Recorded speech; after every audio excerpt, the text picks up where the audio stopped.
बिस्मिल्लाहिर्रहमानिर्रहीम, अस्सलाम वालेकुम। विनस स्पोर्ट्स के साथ आपका मेज़बान शहजादा मोइन हाजिर है। T20 वर्ल्ड कप का मेला जारी है और अब क्वालिफाइंग राउंड का आगाज़ हो गया और अब दूसरा क्वालिफाइंग राउंड पे हमने देखा कि भारत ने जो है अफगानिस्तान की टीम को शिकस्त दी 47 रन से, जबकि ऑस्ट्रेलिया ने बांग्लादेश को 28 रन से शिकस्त दी।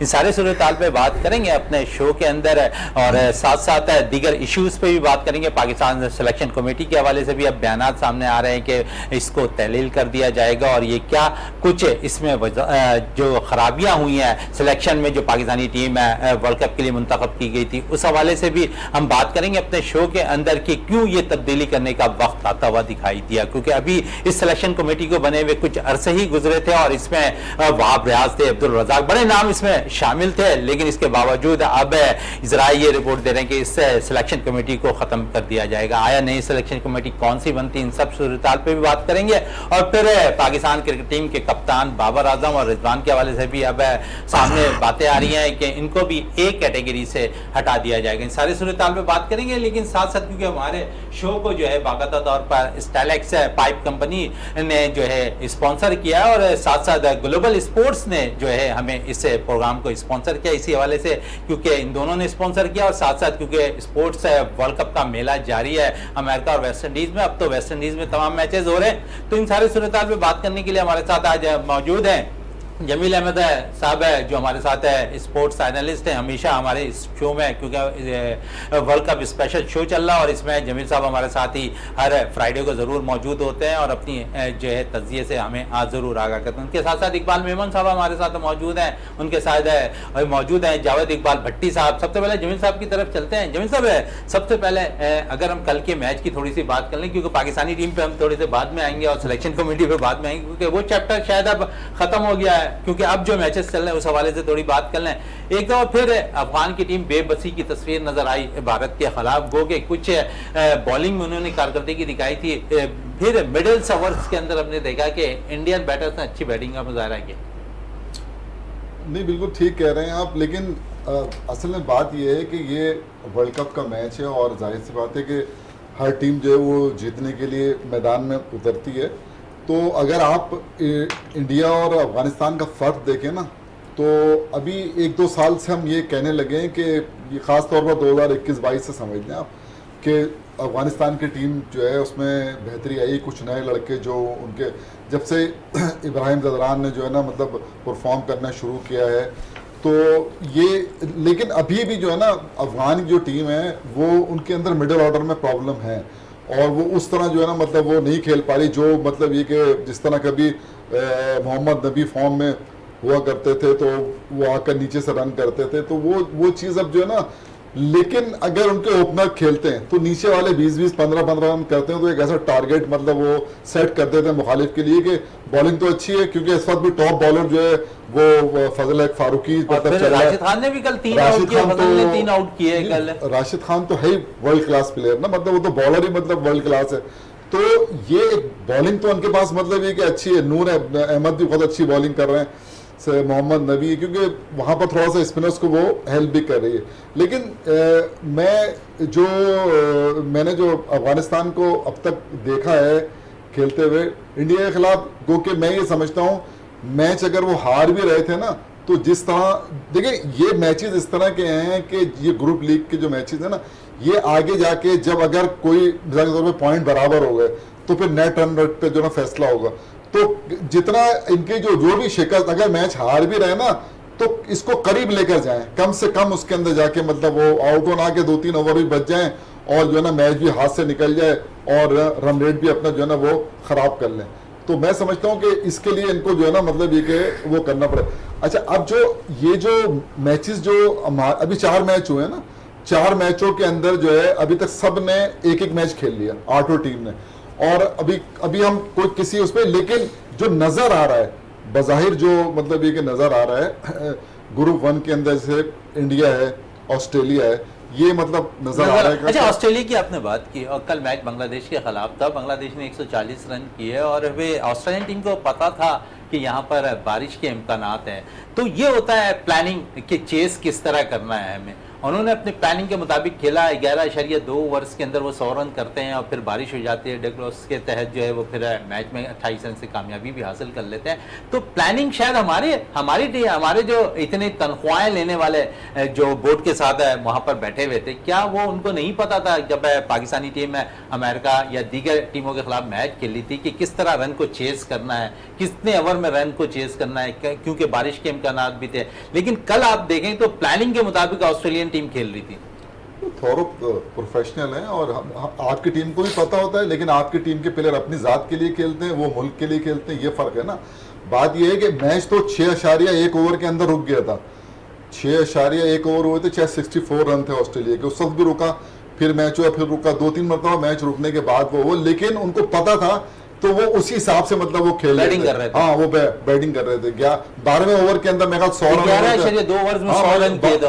12वां ओवर चल रहा था तो वो 100 रन उनके हो गए थे, लेकिन 140 रन पे उनको रोकना बांग्लादेश को, जाहिर है उनकी, यार मैं कहता हूं कि आप ऑस्ट्रेलियन टीम जो है ना उसको 1 से लेकर और 11 नंबर तक उठा के देख लें। आप मुझे बताएं कौन सा प्लेयर आपको इसे पर्ची लगता है, कौन सा प्लेयर आपको लगता है कि यार ये प्लेयर जो है ना, वो ट्रेविस हेड को देख लें, डेविड वार्नर को देख लें, मिचेल क्या कहते हैं मार्श को देख लें, या ये सब वो है T20 के प्लेयर, आप मैक्सवेल को देख लें, आप वो ट्रेविस क्या कहते हैं, ये जो स्टोइनिस को देख लें, आप टिम डेविड को देख लें, आप मतलब मैथ्यू वेड को देख लें। 7 नाम मैंने आपको बताया, बाकी 3 जो बॉलर हैं वो तो है ही ना, मतलब ये कि स्पिनर को आप हटा लें, एडम जंपा को, तीनों जो बॉलर हैं वही उनके जो रेगुलर खेलते हैं। हेजलवुड उनका रेगुलर खेलता है, जो मतलब पैट कमिंस उनका रेगुलर खेलता है, मिचेल स्टार्क। ये आप मुझे बताएं, ये इनकी जो ना पूरी 11 की टीम, आप मुझे बताएं कौन सा प्लेयर आपको ऐसा लग रहा है। ये मेरे हिसाब से, मैं आपके पिछले प्रोग्राम बोल के गया था कि मेरी उस वक्त तो ये फैसला नहीं हुआ था ना, मैंने इसको फेवरेट कहा था ना, आज भी मैं इसको फेवरेट चले, आज भी फेवरेट कह रहा है। इन्होंने बात की प्लेयर्स के हवाले से, ऑस्ट्रेलियन टीम के प्लेयर्स के हवाले से अगर हम देखें तो हमारी जो टीम सेलेक्ट हुई थी 15 रुकनी स्क्वाड है, क्योंकि बहुत से लोग ये कह रहे थे बिल्कुल परफेक्ट टीम बनाई गई है और यही टीम है सेलेक्ट भी होनी चाहिए थी। तो आप समझ रहे हैं कि ये टीम है सेलेक्ट तो हो गई थी लेकिन परफॉर्म नहीं कर पाई ग्राउंड पे। देखिए मैं आपको ये शुरू से कहता आ रहा हूँ कि हमारी टीम जो है उस कैलिबर की नहीं है जो अभी भाई ने बताया ऑस्ट्रेलिया की। तो ऑस्ट्रेलिया एक बेंचमार्क है, और हालांकि 2020 में ऑस्ट्रेलिया पहले इतना अच्छा नहीं हुआ करता था, लेकिन आजकल उसमें बहुत प्रोफेशनलिज्म आ गया, और वो 2020 में भी ODI और टेस्ट मैचेस की तरह एक बेंचमार्क बन चुका है। और इंडिया जो है वो सेकंड है उनके पास, इंग्लैंड है और साउथ अफ्रीका इस दफ़े बहुत अच्छी परफॉर्मेंस दे रही है, वेस्ट इंडीज़ है, लेकिन पाकिस्तान जो है वो मीडियोकर है। दूसरी बात ये है कि देखें, आपको एक एनवायरनमेंट क्रिएट किया जाता है खिलाड़ियों को ताकि वो जेल होके जो है ना वो खेलें। जब आप एनवायरनमेंट को खुद ही जो है पेनिट्रेट करते हैं और उसमें जो है पंचर कर देते हैं उस बलून को, तो और मतलब पहले शहनशाह आफरीदी कैप्टन थे, उससे पहले बाबर थे, फिर उससे पहले जो है कोई और कैप्टन था। तो ये जो चीज़ें जो बार बार आप कट एंड चॉप पॉलिसी पे चलेंगे ना, तो फिर आपका एनवायरनमेंट कभी भी नहीं बनेगा, और आपके खिलाड़ियों के लिए इस वक्त एनवायरनमेंट कंड्यूसिव नहीं है, क्योंकि आपके पास जो प्लेयर्स हैं वो इनसिक्योर्ड है। अच्छा, दूसरी बात ये कि ये बड़ी तनकीद होती है कि बाबर और रिजवान स्लो खेलते हैं। भाई अगर वो स्लो नहीं, मतलब वो फास्ट खेलने की कोशिश करते हैं जब वो एज अ ओपनर स्कोर कर चुके होते हैं, लेकिन पीछे खेलने वाले उनके पास नहीं है। तो आपके पास जो है एक मजबूरी है कि आपको इसी टीम के साथ खेलना है, और अगर यही टीम अपसेट कर जाए तो फिर तो अच्छा है, वरना ये इतना एक्स्ट्रा ऑर्डिनरी नहीं है।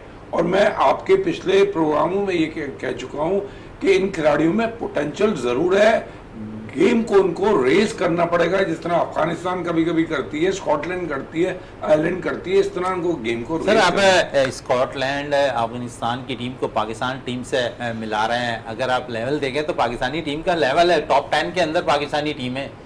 सर जी, तो टॉप 10 में तो है, लेकिन ये कि मैंने आपको क्या बताया कि देखें जो भी खिलाड़ियों में पोटेंशियल है, लेकिन उसमें अंदर एक कंड्यूसिव माहौल होना चाहिए, एक कंजीनियल माहौल होना चाहिए। वो आपका बोर्ड जो है कभी भी उनको प्रोवाइड नहीं कर सका, इसी वजह से वो जो है वहाँ पे एक इनसिक्योर्ड माहौल है, और फिर आपस में एक जो है रंजिशें भी हैं जो नज़र भी आती हैं। लेकिन ये कि अब एक दो खिलाड़ियों को हम कुछ नहीं कह सकते। आपको अगर टीम को जो है कंड्यूसिव माहौल देना है तो फिर ये अच्छा करेंगे। पर मैं ये नहीं कहता कि ये बुरे हैं, टॉप 10 के हिसाब से तो हैं, लेकिन टॉप 10 में ये होंगे 7वें या 8वें नंबर पे, ठीक है।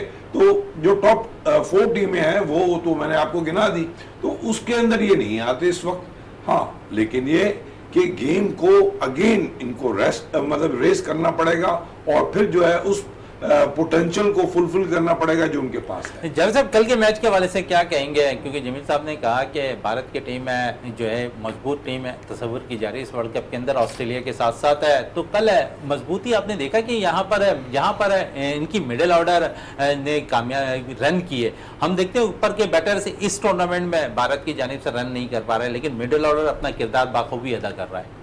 बहुत शुक्रिया मोइन भाई, बिल्कुल सही कह रहे हैं आपके। इंडिया की आपको पता है कि ऊपर के बैट्समैन ना कोहली रन्स कर रहा है, ना शर्मा से रन्स हो रहे हैं, और इनका मिडिल ऑर्डर और लोअर ऑर्डर में आकर जो प्लेयर हैं वो देखें, जैसे पंत रन्स करता है, अक्सर ने रन्स करके, पांड्या है वो रन्स कर देता है। इंडिया की टीम की यही तो कामयाबी का राज है कि उसके जो प्लेयर्स हैं अगर ऊपर से रन्स नहीं हो रहे तो मिडिल और नीचे के प्लेयर आके रन्स कर लेते हैं और वो टीम को खड़ा कर देते हैं, स्कोर जितना चाहिए होता। और आपको पता आउटस्टैंडिंग बॉलिंग उनके पास है, बॉलर उनके बहुत शानदार बॉलर हैं। तो यही वजह है इंडिया की कामयाबी की कि उसने जो प्लेयर सेलेक्ट किए ना, उसने बिल्कुल आईपीएल से उठा के प्लेयर नहीं सेलेक्ट कर दिए। उनको पता है इंटरनेशनल क्रिकेट का जो मयार है उसके मुताबिक जो प्लेयर परफॉर्मेंस करता है, इंडिया ने उन्हीं प्लेयर्स को सिलेक्ट किया है और देखिए वो रिजल्ट दे रही है इंडिया की टीम। अफगानिस्तान गो के बहुत ज़्यादा रन नहीं थे, 181 रन कोई ज़्यादा नहीं थे, लेकिन अफगानिस्तान की बॉलिंग तो आपको पता, उसमें 2 से 3 तो वर्ल्ड क्लास बॉलर हैं और उन्होंने जो स्टिक किया इंडिया को 181 पे। लेकिन फिर भी इंडिया की जो बॉलिंग है उनने अफगानिस्तान को, देखिए अफगानिस्तान खेलता है अब गुरबाज पे और उनका एक दो ओपनर अगर उसके चल गए तो नीचे वाले अगर वो 20-20 25-25 रन भी करते हैं तो टारगेट अचीव भी कर लेते हैं और सामने वाली टीम को टारगेट भी बड़ा दे देते हैं। लेकिन ये कि कल गुरबाज जल्दी आउट हो गया, उसके बाद वक्फे से उनकी विकेटें गिरती गई और यही वजह है कि अफगानिस्तान मैच में वापस नहीं आ सका और बहुत बड़ी शिकस्त, 47 रन से हारना ये बहुत बड़ी शिकस्त है। कल के मैच में मजीद और कर लेते हैं। जमीन साहब, पांड्या की और सूर्य कुमार की मैं बात करूंगा, और दोनों ऐसे बैटर्स हैं जिन्हें मुंतखब किया गया और ऐसे वक्त पे वो रन कर रहे हैं। खासकर मैं अगर पांड्या की बात कर लूँ, हर मुश्किल जब सूरताल होती है इंडिया की टीम के लिए, जब ऊपर के बैटर्स रन नहीं कर रहे होते, तो हमेशा हमने देखा कि पांड्या रन करके चले जाते हैं। क्या हमने ये जो है अब तक अपना बेहतरीन मिडिल ऑर्डर तैयार नहीं किया, जबकि अगर दूसरी तरफ हम देखें तो यहाँ पर मिडिल ऑर्डर ज़्यादा स्ट्रॉन्ग नज़र आ रहा है इंडिया की टीम का?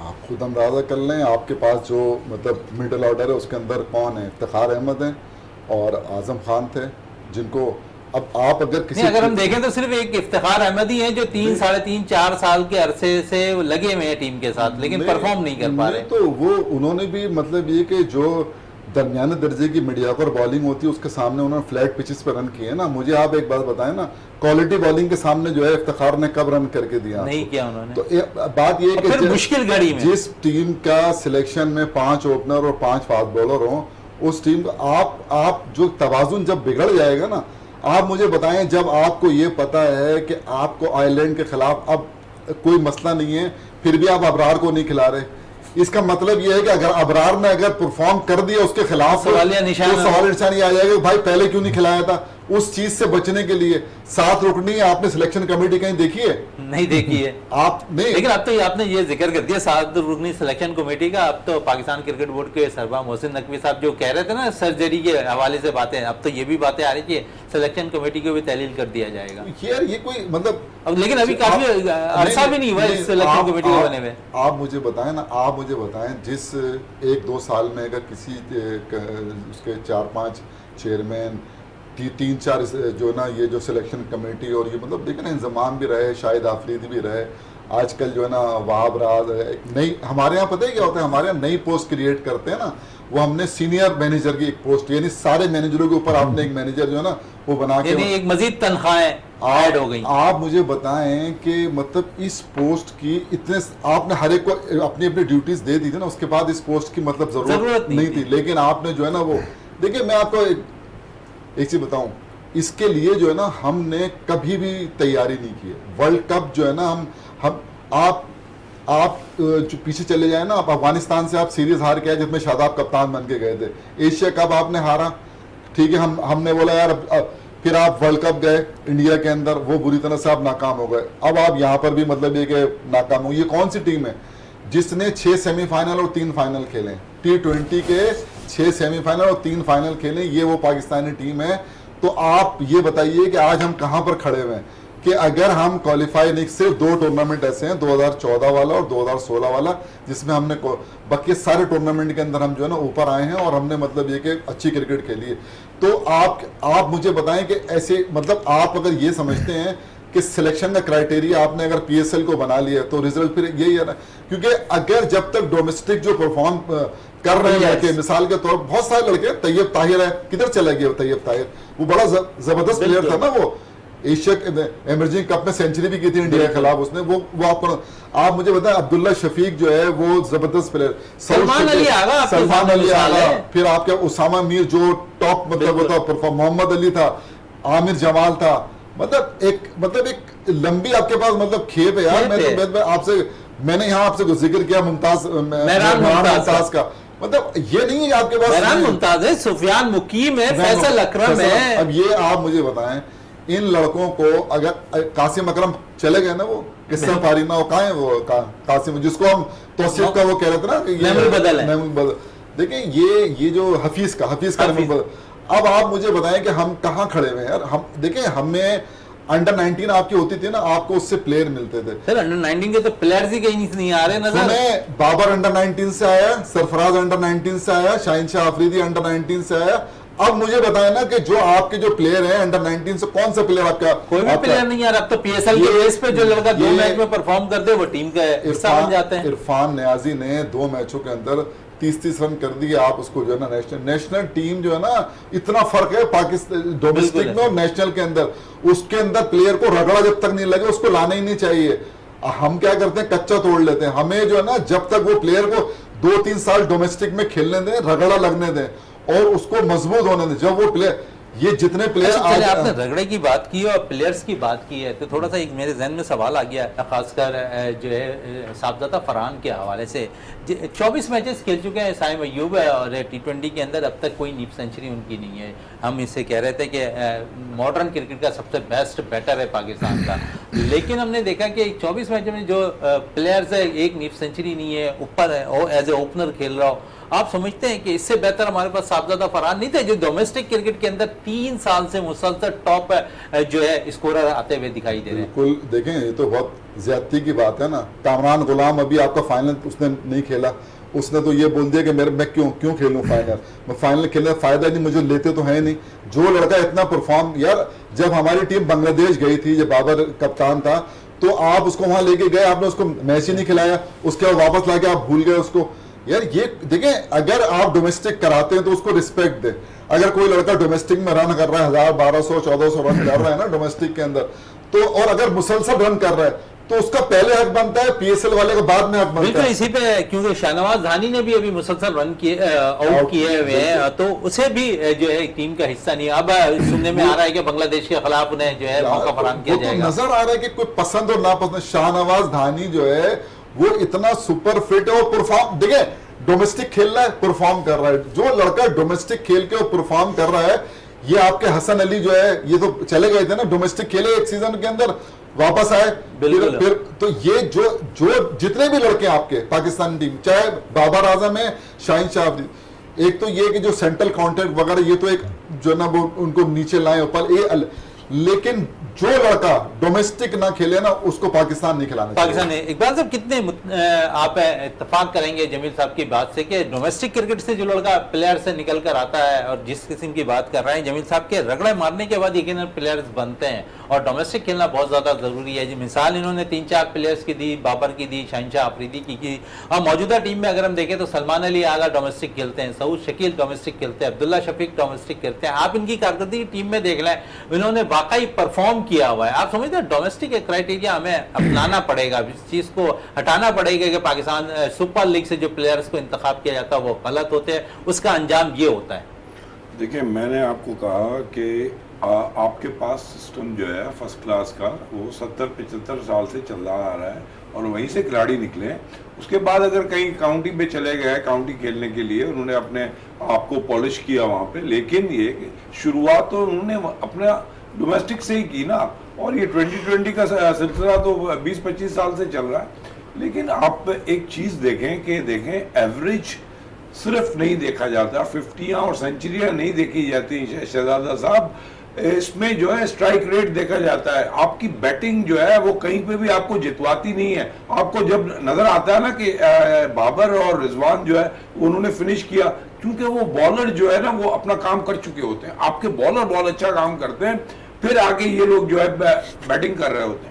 आप लोग जब तक आप स्ट्राइक रेट डेवलप नहीं करेंगे, आप इनको डर खौफ खत्म नहीं करेंगे, तो ये खिलाड़ी नहीं। और मैं आपको एक बात बता दूं, ये कट एंड चॉप पॉलिसी जो है वो प्लेयर्स के साथ नहीं होनी चाहिए। ये पीसीबी के इंफ्रास्ट्रक्चर में प्रॉब्लम है। ये पीसीबी के जो पूरा ऑर्गेनाइजेशन है ना वो पूरी बैठ गई है और इसी के अंदर जो है प्रॉब्लम जो है ना वो इनके अंदर है। अब आप देखें कि इंडिया के जो खिलाड़ी है इसमें जो इवन अगर आप टॉप 10 निकाल लेते हैं, जो मतलब इसमें कई बाहर बैठे हैं, वो ऑलमोस्ट जो है 135 से ऊपर, और जो टॉप पे है वो 160 का स्ट्राइक रेट से। आप कहां से मुकाबला कर रहे हैं? आपका एक खिलाड़ी बता दें जो उस कैटेगरी में आता हो। मैंने आपको कहा था कि जो इस वक्त कंटेम्प्रेरी जो खिलाड़ी है बदकिस्मती से उसमें सिर्फ शादाब है जो 139 को टच करता है, और बाकी उससे पहले जो तारीख है वो शायद खान आफरीदी की है जिसने जो है 145। तो आप कहां से जीतेंगे भाई? आपने कहा कि टॉप 10 में है, मैं मानता हूं टॉप 10 में है ना भाई, टॉप 4 में तो नहीं है। तो इस वजह से आपको पूरा इंफ्रास्ट्रक्चर जो है पीसीबी का चेंज करना पड़ेगा। ऑर्गेनाइजेशन को पूरी बैठ गई है, अब उसको जो है ना डिमोलिश करके सिस्टम को लेके आना पड़ेगा। डोमेस्टिक सिस्टम आपका कहीं से भी खराब नहीं है, आपके पास से वहीं से खिलाड़ी निकले, उसके बाद अगर काउंटी में जाके वो उन्होंने पॉलिश किया वो एक अलग चीज है, ठीक है, क्योंकि आपके पास वार्म वेदर है, आपके पास इतना मौका नहीं होता कि बच्चे जो है ग्राउंड पे खेले। दूसरी बात यह कि सीम और स्पेशली आपके बॉलर्स और बैट्समैन उनको वहां पे फायदा होता है वहां की बॉलिंग खेलने का। तो आपको ये माहौल करना पड़ेगा और ये डेवलप करना पड़ेगा। खिलाड़ियों का कोई कसूर नहीं है, खिलाड़ियों का कोई कसूर नहीं। जज साहब क्यों डोमेस्टिक की बात हो रही है, थोड़ी सी डोमेस्टिक पे आते जाते हैं। प्लेयर्स पे तो काफी बात कर ली, सिलेक्शन कमेटी भी बात कर ली। हम पाकिस्तान में विकेटों के म्यार को कैसे देखते हैं जो डोमेस्टिक क्रिकेट में कि जहां पर मैचेस खेले जाते हैं? मोइन भाई ये देखें, ये बहुत अच्छा पॉइंट आपने रेस किया। डोमेस्टिक क्रिकेट देखें हमारी हो रही है, लेकिन वही पिचेस जो है, पिचेस का मयार जो है वो हम आज तक सही नहीं कर सकते। वो जो अब आपको पता है, आपको इंटरनेशनल अगर क्रिकेट खेलनी है तो आपको उसके मिजाज के मुताबिक ढलना पड़ेगा, वही विकेटें बनानी होंगी, उन्हीं पे आपको नेट करना होगा, उन्हीं विकेटों पे आपको डोमेस्टिक मैचेस करवाने होंगे जहां से आपके बैट्समैन भी निकलेंगे, बॉलर भी निकलेंगे। अब ये टीम देख लें, अब हमारी टीम बाहर जाके आप जब भी देखेंगे, आप जहां थोड़ी सी विकेट खतरनाक हो गई, जहां बॉल स्विंग हो रहा है, आपके बैट्समैन सफर करते हुए नजर आएंगे। भाई असल क्राइटेरिया जो है ना डोमेस्टिक है। जब तक आप ग्रास रूट लेवल से डोमेस्टिक से प्लेयर जो परफॉर्म कर कर आ रहे हैं, अभी जमील भाई ने जैसे कामरान गुलाम की बात की, उन्होंने मना कर दिया फाइनल के लिए। भाई डोमेस्टिक से प्लेयर जो हमारे परफॉर्म करके आते हैं उनका अचीवमेंट क्या होती है कि हमने जाना है नेशनल टीम में जाना है। इतनी परफॉर्मेंस करके आ रहे, 12-12, 1300 रन कर कर आ रहे लड़के। अभी आप जमील भाई ने काफी नाम लिए, उमेर बिन यूसुफ का भी नाम रह गया, वो लड़का भी बहुत जबरदस्त परफॉर्मेंस दे रहा था। देखिए आपने जो टीम थी, ये वर्ल्ड कप की टीम थी, आपने एशिया कप से ये टीम बनाई हुई है, वही लड़के थे, सिर्फ इसमें से नवाज चेंज किया और हसन अली नहीं था, बकाया तो सारी आपकी वही टीम खेल रही थी। भाई जब तक आप ये पाकिस्तान क्रिकेट बोर्ड में ये तब्दीलियां आएंगी, तो आज तब्दीलियां आने की मेन वजह ये कि अब ऐसे बंदे लाएं जो क्रिकेट की समझ बूझ रखते हो। और ये आपने जो ये सिलेक्शन कमेटी बना दी है, ये वही सिलेक्शन कमेटी बना दी है, और अब्दुल रजाक और मोहम्मद यूसुफ के अलावा वो सारे लड़के इसी टीम के साथ खेलते रहे थे, इनके रूम मेट है। तो भाई वो इनको क्या सिखाएंगे, ये उनकी क्या सुनेंगे? जब तक ये सारी चीजें सही नहीं होती, वो सर्जरी की बातें तो बहुत होती, हम हर साल सुनती हैं। जब भी कोई बड़ा इवेंट हम हार जाते हैं तो ये बयान आता है जी सर्जरी हो जाएगी। भाई सर्जरी होने की कोई सर्जरी सीधी सीधी, जो सर्जरी करने वाले हैं ना उन्हीं को चाहिए कि पहले अपनी सर्जरी कर लें। और डोमेस्टिक क्रिकेट में जितना पैसा आपने ये IPL और ये PSL और ये जितने भी ये आपने ना उसमें खर्च कर रहे हैं, भाई आप डोमेस्टिक पे पैसा लगाएं, लोकल टीमों को पैसे दें, क्लबों को पैसे दें, उनको ग्राउंड्स दें खेलने के लिए। आपने एक तो ग्राउंड जितने भी सारे कमर्शलाइज कर दिए, लड़कों को खेलने के लिए कोई ग्राउंड ही नहीं। अगर पैसे हैं तो आप क्रिकेट खेल सकते हैं, बगैर पैसों के आप क्रिकेट ही नहीं खेलते। कम से कम ये बोर्ड को ये तो चाहिए ना, ये चीजें तो प्लेयर्स के लिए करवा देना जो क्रिकेट खेलना चाह रहे हैं। चीजें प्लेयर्स के लिए करा दें। जमील साहब, पाकिस्तान ने अब टेस्ट से बांग्लादेश के खिलाफ खेलना है। अब क्योंकि तब्दीलियों की बात हो रही है तो यकीनन 4 से 5 प्लेयर ऐसे हैं जिसे जो आराम का मौका फराहम किया जाएगा। सरफराज अहमद के हवाले से थोड़ी सी बातें अब निकल कर सामने आई हैं कि हो सकता है कि सरफराज एक दफ़ा फिर कौमी टीम का हिस्सा हो, टेस्ट टीम का। और क्योंकि पिछले दिनों ज़राए की खबर आ रही थी कि शान मसूद ने भी एक बयान दिया है कि अगर मोहम्मद रिजवान टेस्ट करते हैं तो बजाय इसके कि नौजवान प्लेयर्स में से किसी विकेट कीपर को लाया है, उसके बजाय हम सरफराज को ज़्यादा रेफर करेंगे। तो आप समझते हैं सरफराज अगर आ जाते हैं टीम में तो शान मसूद को कितनी हेल्प आउट होगी एज ए कप्तानी में, क्योंकि कप्तानी का बड़ा मलदखल चल रहा है टीम के अंदर। हाँ नहीं, जाहिर है कि सरफराज तो खुद भी बहुत बड़ा मतलब ये कि कप्तान रहा है। और जो जब उनका कमबैक हुआ तो न्यूजीलैंड के खिलाफ हुआ जिसमें वो प्लेयर ऑफ द सीरीज़ भी करार दिए गए। तो उसके बाद वहाँ पर जो है श्रीलंका गए, फिर ऑस्ट्रेलिया गए। तो बहरहाल ये कि उसके बाद जो आखिरी जो दो टेस्ट थे वो वहाँ पर रिजवान ने खेले। अब कप्तान जो होता है ना, कप्तान की बड़ी वो होती है। तो वो जो कप्तान अगर उसकी ख्वाहिश ये है कि सरफराज, जाहिर है कि इस वक्त अगर हम देखते हैं कि डोमेस्टिक में वो रन करके आया हुआ है, 700-800 उसके रन है, तो डोमेस्टिक में सेंचुरी भी है, उसकी डबल सेंचुरी भी है। तो वो मतलब डिजर्व तो वो करते हैं। लेकिन अब आपकी जो सिलेक्शन कमेटी है या आप जो कप्तान है वो किस हद तक जो है ना शान मसूद जो है वो सिलेक्शन कमेटी को मतलब कायल करने के अंदर कामयाब होते हैं कि मतलब सरफराज है। देखिए बात ये कि आपकी टेस्ट टीम जो है ना इतनी ख़राब नहीं है। ऑस्ट्रेलिया में तो आपकी कारकर्दगी हमेशा यही रही है जो होती है। इससे पहले आपकी टीम जब वहाँ गई थी श्रीलंका तो दोनों टेस्ट श्रीलंका में जीत कर आई थी। तो टेस्ट टीम की कारकर्दगी देखें अभी इस टीम के नौजवान खिलाड़ियों को मौका देना चाहिए, नहीं देना चाहिए? बिल्कुल देना चाहिए, बिल्कुल देना चाहिए। देखें मैं आपको बताऊं, देखिए वो 5 प्लेयर कौन से हो सकते हैं डोमेस्टिक प्लेयर्स के? जमील साहब, इस प्रोग्राम में आप कहते हैं कि वो 5 प्लेयर्स को टीम में जरूर शामिल होना चाहिए। देखिए इसमें कोई इतनी टेस्ट टीम में आपकी इतनी ज्यादा गुंजाइश तो नहीं होगी, लेकिन जो लड़के खेलते रहे हैं ना, मिसाल के तौर पे अब्दुल्ला शफीक खेलते रहे हैं, अब्दुल्ला शफीक, सऊद शकील, सलमान अली आगा तो ऑटोमेटिक चॉइस हैं। इसके अलावा नौजवान प्लेयर में उमैर बिन यूसुफ का नाम लिया है ना, उसने डोमेस्टिक में बहुत जबरदस्त मतलब हसीबुल्लाह एक है, हसीबुल्लाह है, वो असल में विकेट कीपर बैट्समैन है ना कोयटा के जो है, तो वो है। लेकिन अब सेकंड विकेट कीपर के तौर पे आप रखते हैं वो तो एक दीगर बात है। लेकिन आपको नौजवान फास्ट बॉलर जो हैं उनको वो देना चाहिए मौके, जैसे शाहनवाज धानी है, अली रजा जिसने वर्ल्ड कप अंडर 19 में अच्छी परफॉर्मेंस दी है, उस बॉलर का भी नाम सामने आ रहा है। मतलब इस टाइप के जो वो है ना उनको जैसे आमिर ताहिर है, उसको उस लड़के वो उसने फर्स्ट क्लास में उसने परफॉर्म किया। तो इस टाइप के जो लड़के हैं ना, देखें मिडिल ऑर्डर के अंदर आपकी टीम जो है ना, देखें आगा सलमान अली आगा भी वो है परफॉर्मर है, वो भी आएगा, सऊद शकील भी आएगा, ये अब्दुल्ला शफीक भी आएगा, फिर शान मसूद भी आएगा। तो इसमें आपके पास इतनी ज्यादा जो है ना वो नहीं होगी गुंजाइश। मिडिल ऑर्डर के प्रॉब्लम अच्छी टीम है मतलब आपकी ना, मतलब स्ट्रॉन्ग। अच्छा, स्पिनर्स की अगर थोड़ी सी बात करें, क्योंकि हम रिलाय बहुत ज्यादा नुमान अली पे करते दिखाई दिए हैं, तो आप समझते हैं बांग्लादेश के खिलाफ है जिस तरह भी नाम आ रहा था मेहरान मुमताज का, सुफियान मुकीम है, इनको मौका फराहम कर देना चाहिए। अब ये वक्त है यार, अबरार भी तो आपके वहाँ मौजूद है ना। देखिए अबरार तो ऑटोमेटिक चॉइस है ना, देखिए वो टेस्ट टीम का तो हिस्सा होंगे। आपको इन लड़कों को साथ रखना चाहिए आपको ना, ताकि आप ग्रूम शेयर हो। हाँ, ग्रूम तो करे ना, मतलब अगर दोनों की नहीं बनती कम से कम एक तो वो हो ना। पाकिस्तान ने हमेशा जो सीरीज होती थी ना, हम जब से क्रिकेट को फॉलो कर रहे हैं 50 साल से, तो वो हम स्पिनर से पकड़ते थे, समझे ना। इकबाल कासिम हो गए, तौसीफ अहमद हो गए, या फिर बाद में मतलब मुश्ताक आ गए, सकलैन आ गए, ये जो क्या कहते हैं दनिश कनेरिया, मतलब अच्छे मतलब पकड़ लेते थे हम ना। तो हमारे पास अब इस तरह के जो स्पिनर्स, क्वालिटी स्पिनर्स हैं, वो हमें जो है ना वो देखना पड़ेंगे। और जो आपने नाम लिया है सुफियान मुकीम का, बहुत जबरदस्त बॉलर है। और मतलब मेहरान मुमताज तो जाहिर मैंने आपसे पहले भी लिया लेफ्ट आर्म स्पिनर। तो इस टाइप के जो प्लेयर है ना, और मैं ये समझता हूं कि अब ऐसा वक्त है कि हमें अपनी ये जो टीम आ रही है देखिए, जब तक हम हार का खौफ नहीं निकालेंगे ना तो जीत नहीं सकते। सर हार का खौफ कब निकाले? हम तो आयरलैंड जैसी टीम के खिलाफ भी हार का खौफ रखते हैं, न्यूजीलैंड की बी क्लास टीम आती है उसके खिलाफ भी हार का खौफ रखते हैं।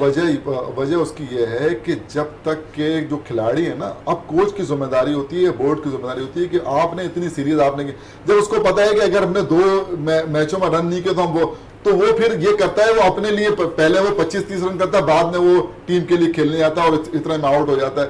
तो असल चीज ये है कि जब तक के उस प्लेयर को ये कॉन्फिडेंस ना हो कि जनाब आपने ये सीरीज पूरी खेलनी है, तो अब यहाँ तो ये नहीं पता होता अगला टेस्ट खेलूंगा या नहीं खेलूंगा। लेकिन 2-3 प्लेयर्स तो ऐसे हैं जिनका कैरियर शायद नजर आ रहा है, और आजम खान जिन्हें मौका फराहम किया वो नाकाम हुए हैं, जिस तरह फिर साइम अय्यूब, उनका कैरियर भी शायद दांव पे लगता दिखाई दे रहा है। तो इन 2 प्लेयर्स के हवाले से क्या कहेंगे? या पाकिस्तान जो सिलेक्शन कमेटी है उन्होंने बहुत जल्दबाजी कर ली इन दोनों प्लेयर्स को चांस देने में?